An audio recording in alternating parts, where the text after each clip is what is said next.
Je me présente, Juan Massénia, loin des sentiers battus, en route pour une quête étonnante. Au terme de cette aventure, j'espère avoir fait des rencontres inoubliables, percé bien des mystères. Plus qu'un voyage, c'est une véritable expérience de vie que je vais vous faire partager jour après jour. Aujourd'hui, je vais découvrir un pays plein de contrastes, aux paysages saisissants et à la culture riche, le Maroc.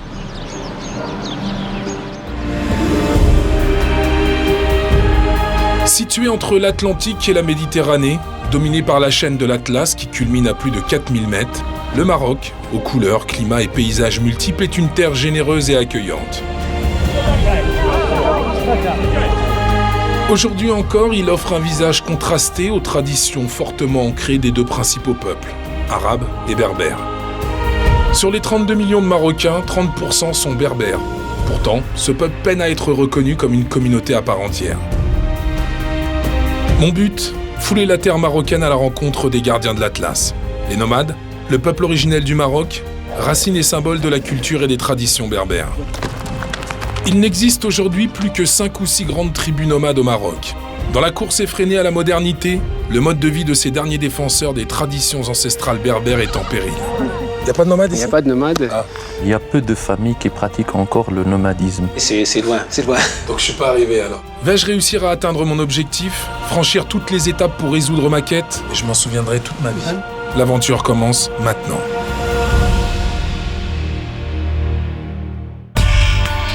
Il est 9h du matin.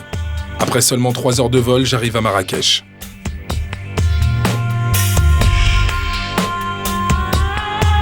À peine sorti de l'aéroport, le dépaysement est total. Marrakech, la ville rouge est la 4e plus grande cité du Maroc. Avec ses 19 km de remparts qui entourent la Médina, Marrakech l'ensorceleuse est un oasis urbain à l'ambiance bruyante et fascinante. Malgré les milliers de touristes qui l'assaillent jour après jour, la ville a su garder son charme et son authenticité. Dans cette ville, 70% de la population est berbère. C'est le point de départ incontournable pour commencer ma quête vers les tribus nomades de l'Atlas. Je commence ma déambulation à travers les ruelles du souk. Il y a des bijoux nomades berbères ? C'est ça. D'accord. C'est pas le travail de la Médina. Ça, c'est fait dans la montagne, ça ? Oui, c'est à la montagne. Les femmes qui l'ont fait ça. D'accord. Ouais. Le peuple berbère doit lutter pour perpétuer sa culture, sa langue et ses traditions. Il a depuis toujours milité pour affirmer son identité.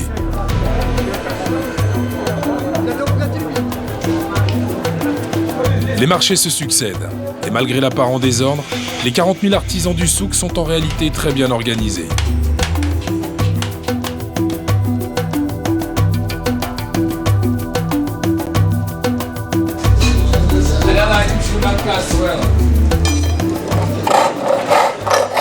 Oh, t'as pas besoin de l'électricité, toi. T'as pas de problème de pétrole. Toi, tu es berbère ? Ouais, berbère. D'où D'Orica. C'est l'extérieur de Marrakech. D'accord.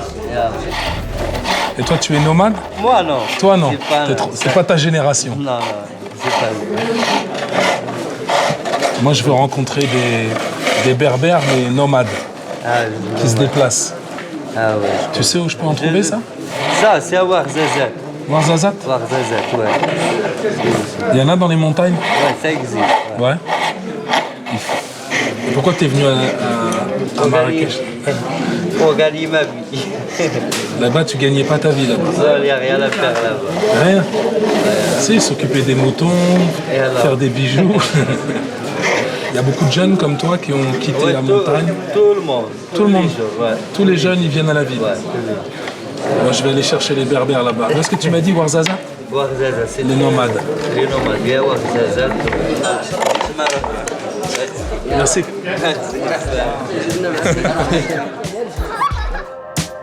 Voilà un peu de concret. J'ai enfin une direction vers laquelle me diriger, et c'est vers le sud du pays que je dois me rendre.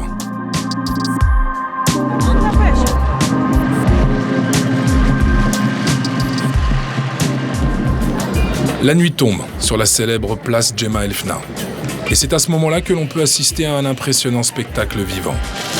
Carrefour des traditions populaires, La place est un pont entre le Maroc traditionnel et le Maroc moderne. Ah, la voie d'orange, le numéro 38, hein. Numéro 40, number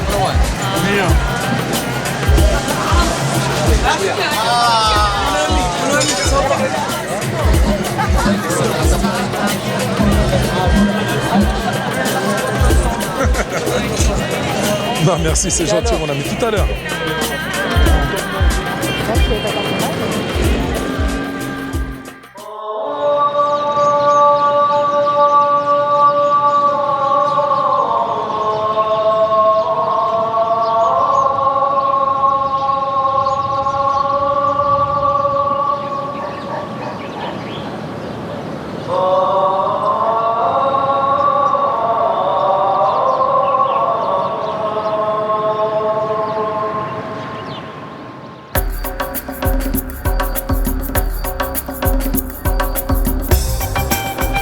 Je prends la route, direction Ouarzazate.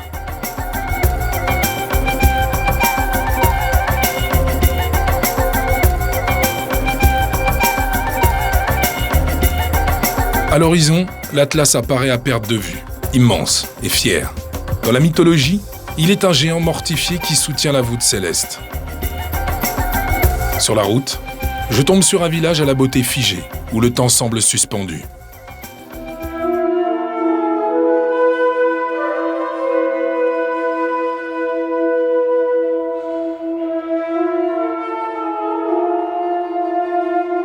Les Berbères, appelés aussi Amazirs, constituent un des peuples les plus anciens de l'humanité. Ils sont les premiers habitants du Maroc. Objet de mythes, de légendes et d'histoires, leur origine remonte à plus de 9000 ans.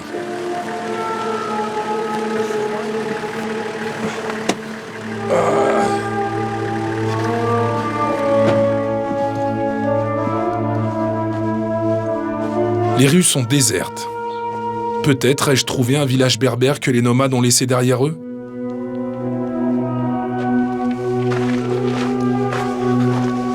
Ah, voilà quelqu'un. Bonjour. Bonjour, qu'est-ce que vous faites là? Je m'appelle Juan. Enchanté, je m'appelle Abdou. Enchanté Abdou. Je suis sur la piste des nomades. Je cherche des nomades. Ouais. Amazirs. Amazir, bon... C'est Amazir, vous? Oui, je suis Amazir, mais ici, il n'y a pas de nomades. Il n'y a pas de nomades Il ici? n'y a pas de nomades. Ah. Ils sont un peu plus loin d'ici, vers la montagne. Donc je ne suis pas arrivé encore. Ouais. Et là, il reste encore du chemin à faire pour arriver là où il y a les nomades. Mais vous avez de la chance que vous êtes dans un village berbère. Vous êtes donc du village? Oui, je suis du village, oui. Comment il s'appelle ce village? Tamalakout.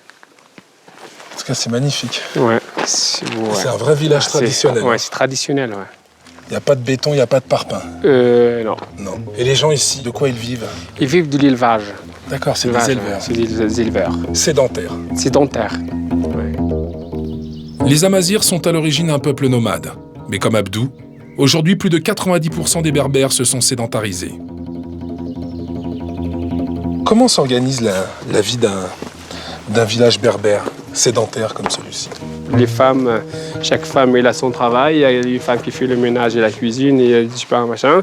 Il y a une qui part dans le champ, il y a les autres qui font le tissage, par exemple. D'accord. Donc et les hommes aussi partent ailleurs aussi pour travailler dans le champ, pour arroser les champs, et pour travailler, quoi, pour tourner la terre. D'accord. L'homme, surtout, ils font le travail un peu dur, quoi. D'accord. Voilà.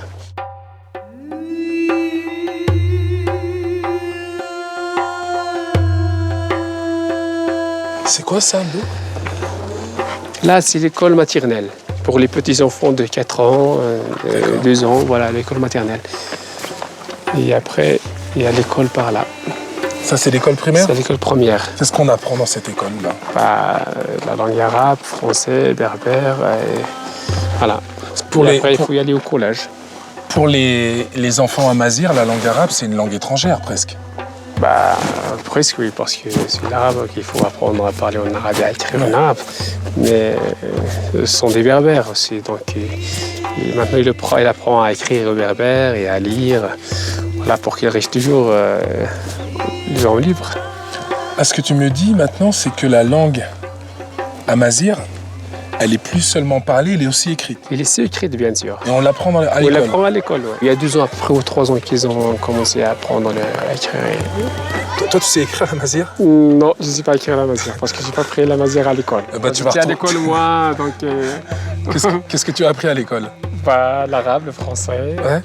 Et tu sais pas écrire ta langue Je ne sais pas maternelle? écrire ma langue maternelle. Bah viens, on va aller à l'école tous les deux, on va apprendre à écrire. Ok, on va apprendre à écrire le berbère. Allez. Ouais. Abdou, et si moi je veux apprendre à écrire la mazir, comment je fais? Il y a une seule personne qui sait écrire la mazir traditionnelle, mais il n'est pas ici, il est un peu plus loin. Ouais. Dans un autre village? Dans un autre village, oui, qui s'appelle Talouine. Talouine, ouais. Ouais. Et lui, il s'appelle comment? Lui, il s'appelle Miloud. Miloud? Oui, Miloud. C'est lui qui crée la mazir traditionnelle, il s'appelle Miloud. Ouais. Bah, très bien, moi je vais Plus continuer loin, mon voilà. voyage. Je vais essayer de trouver ce fameux Miloud qui écrit la mazir traditionnelle. D'accord. Je lui dis que je viens de ta part. Oui, voilà, De de ma Abdou part Haït, de Abdou Haït Ali-Wali. Abdou Haït Ali-Wali. Ouais, Merci Abdou. de rien. Et bon bislama. Bislam. Bonne continuation.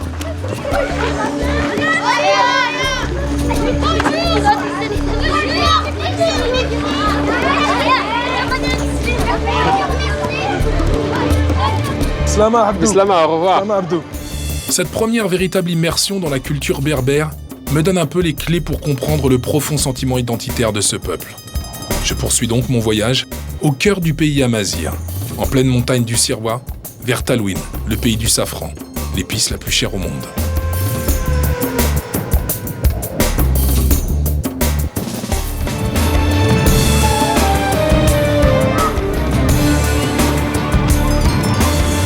Atelier de calligraphie à l'encre de safran. Bah, ça doit être l'atelier de Moulid, j'espère. J'espère. Salam alaikum. Alaykoum salam. Je cherche Monsieur Moulid, le calligraphe. Oui, c'est bien moi, Moulid un calligraphe de Tifinag. Je viens de la part de Abdou, de Tamlakout. Ah oui, Abdou de Tamlakout. Voilà, le fils du chef du village. Du village, oui. Voilà. On parlait de l'école, de l'éducation, de la culture amazigh, de la langue amazigh. Et il me soulignait le fait que non seulement on apprenait l'arabe, le français, mais que maintenant on apprenait également l'amazigh, Oui, à l'écrit comme à la lecture. dans les écoles, c'est Tifinag de l'Institut Royal qui sont dans les écoles. D'accord. De Tifinag, de l'Institut Royal, sont Tifinag académiques. Moderne. Ça facilite les choses pour l'apprentissage pour les enfants. Et quel est l'objectif? L'objectif demain, c'est d'écrire en tifinagh, c'est d'écrire, je sais pas, les livres scolaires en tifinagh, les lettres que l'on s'envoie, les mails en tifinagh. Est-ce qu'il y aura un caractère, une typo? Oui, par exemple, c'est ça l'objectif, c'est faire connaître de toute façon l'écriture amazigh et aussi la culture amazigh. Et après, quand on a une écriture, quand les étudiants, les enfants savent écrire tifinagh, après ils vont faire des poèmes, des livres, ils feront beaucoup de choses. D'accord. Tu peux m'écrire Juan alors? Oui, c'est possible. Juan, ok, waha. Mon objectif est de rencontrer les nomades amazigh, les hommes libres. Des hommes libres. Voilà. Tu serais prêt à aller enseigner le tifinagh traditionnel aux nomades là-haut dans la montagne? Oui, je suis prêt. Ouais. C'est un grand plaisir. Bah, tu vas m'accompagner alors. Ah oui. Où est-ce qu'il faut que j'aille Oui, pour rencontrer les nomades? il faut que tu ailles à la vallée d'Anergui. Vallée d'Anergui? Le Moyen Atlas, le Grand Atlas. Ouais. La vallée d'Anergui. C'est dans le Moyen Atlas. C'est loin Oui. d'ici? Oui, c'est loin, c'est loin. Donc je suis pas arrivé alors. Non, c'est pas Bon, encore. voilà, je vais pas t'emmener alors. Je vais te laisser à ton atelier Oui, et à ta calligraphie. Et puis moi je vais continuer mon voyage à la recherche des nomades amazigh. Et des nomades Amazigh. amazigh. Des hommes libres. Oui, les hommes libres. Ça c'est Juan?